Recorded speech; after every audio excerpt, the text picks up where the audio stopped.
Media, and we've come to the back end of our show. And this hour of news and views is proudly sponsored by African Muslims Agency. African Muslims Agency, a beacon of hope to communities for 35 years in Africa and beyond. And right now, we'll be delving into a very, very complex and very pervasive issue that affects not just the victim, but also the perpetuator. We'll be discussing the issue of bullying, and we'll be taking a different approach, because I think with bullying, usually what we do is we'd focus on the victim and not necessarily one that is perpetuating the bullying, because, well, they did the quote unquote crime, and no one should essentially be caring about them, but there's something deeper and a whole lot of other layers that I think need to peel off to find out why would maybe a child or even an adult be perpetuating bullying. And to help us,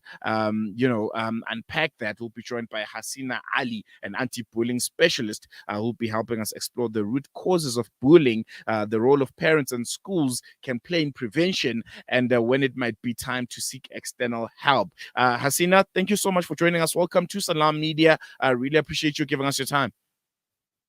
Thanks for having me. Thank you.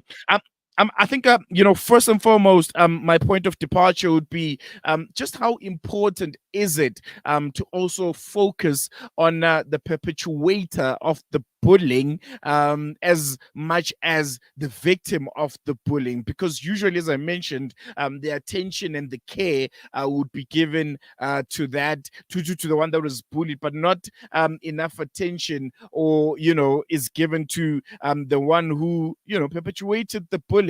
So how do you strike the balance, and how important is it to also unpack those layers that ultimately led to the perpetuator of the bullying to act the way that they did? Okay, Bismillahirrahmanirrahim. So I'm going to take the approach that our Prophet Muhammad sallallahu alaihi wasallam took, right?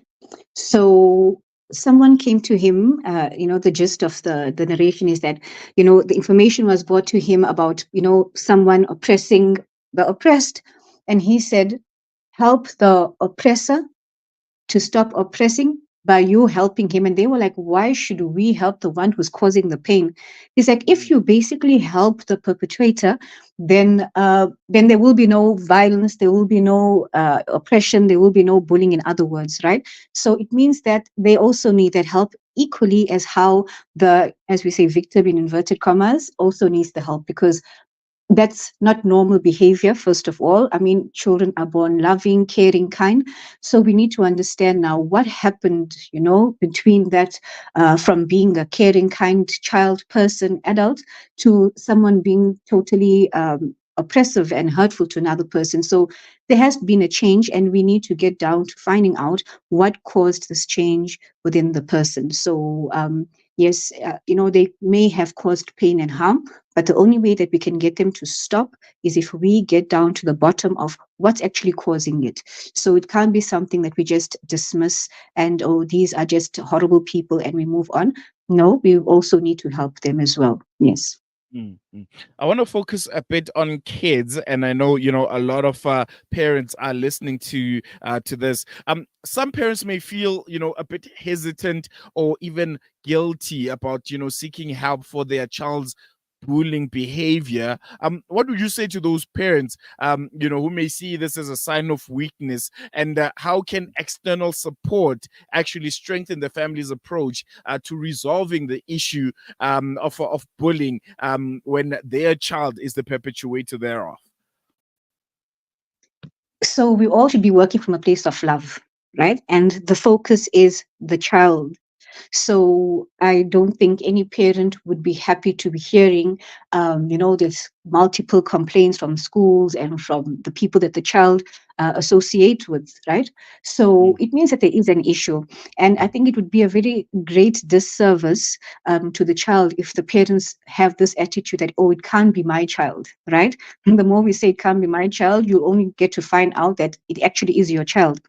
And so when we find that maybe it is beyond us, we are unable to actually deal with it, or maybe we don't know how to, or if it's too big for us, then I mean, we are living in a world where there are places, resources, and people that we can actually seek help from. So I believe that it should never be something that we should be ashamed of. um, you need to help this child. That's the mm, main thing.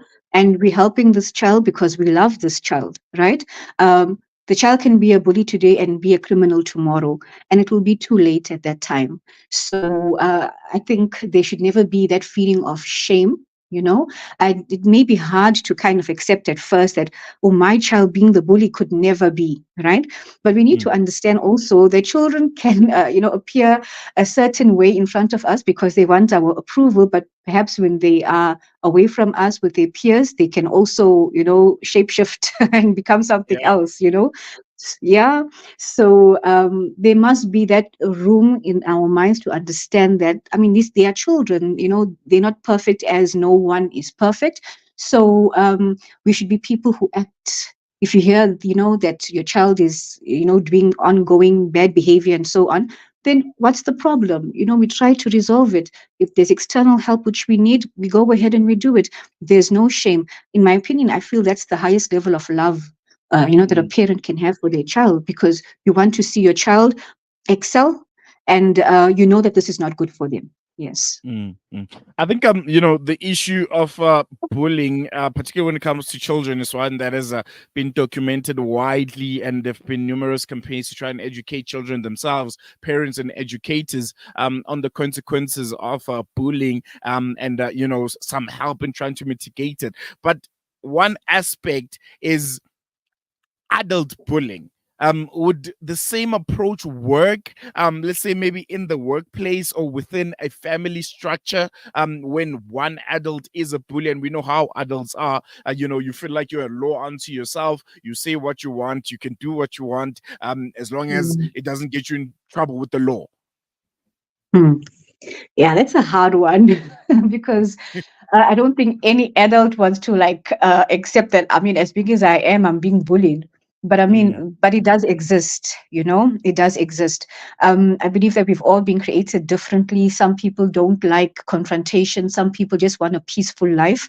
And then you have maybe others who see this as a weakness, and I believe either way, you should be able to say what you want to say, meaning if you are now the victim of now adult bullying and so on, you let them know that this is not okay, and what they do with that, it's up to them. You also need to take care of your own mental health and your own emotional health and so on. mm, Me personally, I'm a firm believer, if it's not working, we move away. And I know that that doesn't work in all instances, because like you can't leave your family, you know what I mean? They're with you forever. But I do think it's also strength when you speak it out because they've heard you.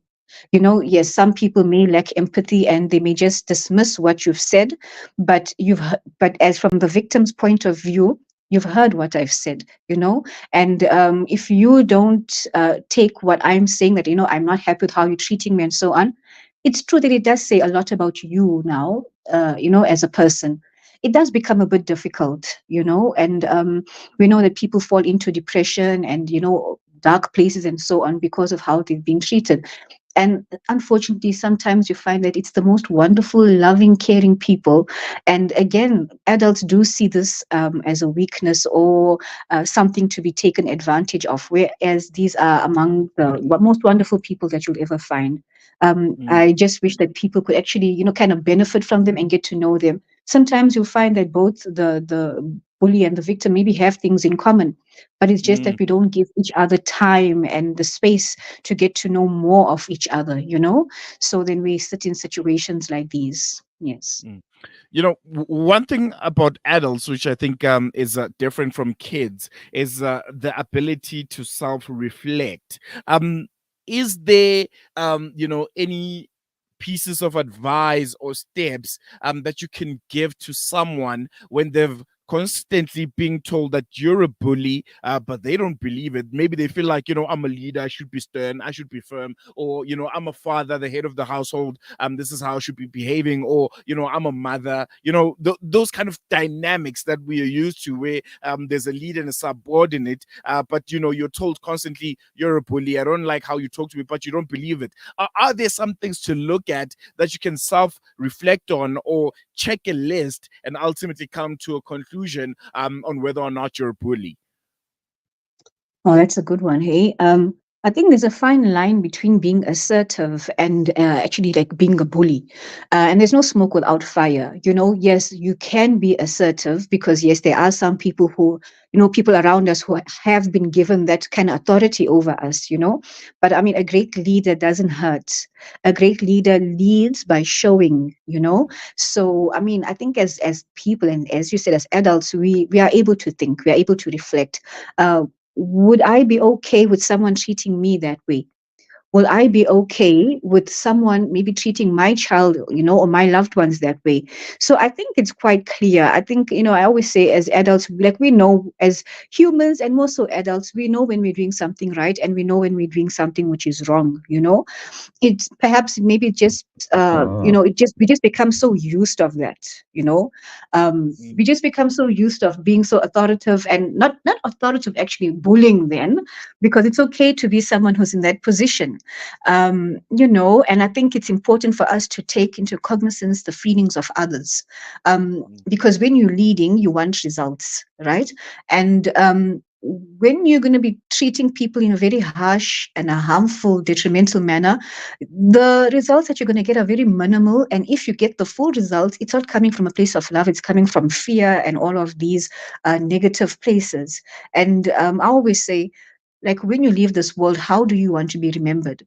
Like, do you want to be remembered as someone who the people say, oh, thank God, wow, like, mm, now we're going to rest? you know mm, so mm. I think as adults we need to be thinking like that and be, um yeah, like just be kind, just be Yeah, good to people. Yeah. definitely. Definitely. Well, thank you so much, Hasina, for giving us your time. Really, really enjoyed the conversation. And I think it was a really, really important one to have. Thank you for having me. Thanks. There you have it there. I think a very important conversation to have. The issue of bullying, very, very prevalent, and not just in schools and playgrounds, but also in homes, and places of work, third spaces. They're just guys in the mall, bully, cuts the line, intimidates people, bosses or colleagues that just walk in pompous, making everyone feel their presence. So yeah, I think very, very important issue to kind of dissect. And if you've been told numerous times, you feel like bullying us, kind of reflect, reflect, take stock. Hey, are you treating people the way that you want to be treated? I think as Hasina mentioned there. So yeah, very, very important conversation. And I think one that we need to be very, very cognizant of. We have come to the end of our show.